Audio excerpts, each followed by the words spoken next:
ఒక్కటి గుర్తుపెట్టుకోండి, ఎన్ని కోట్లు కోట్లు కోట్లు కోట్లు కోట్లు ఉన్నా చివరి దశకి వచ్చినప్పుడు ఆ కోట్లు మిమ్మల్ని రక్షించవు, ఆ కోట్లు మిమ్మల్ని కాపాడవు.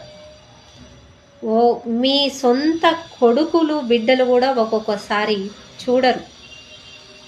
మీరు ఇచ్చిన ఆస్తిని అనుభవిస్తారేమో కానీ మిమ్మల్ని చూడడానికి మనసు రాదు.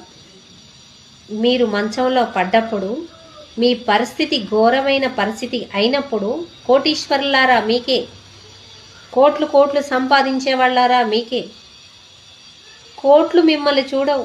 ఒక్కోసారి కోట్లు తీసుకొని మీ కొడుకులు కూడా, మీ కోడళ్ళు కూడా చూడరు.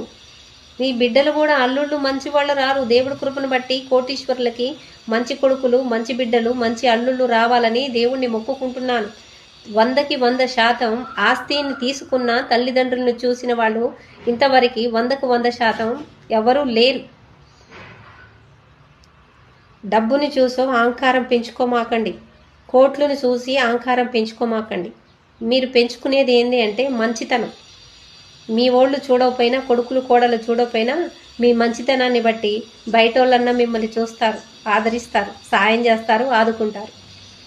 కోటీశ్వరులారా జాగ్రత్త.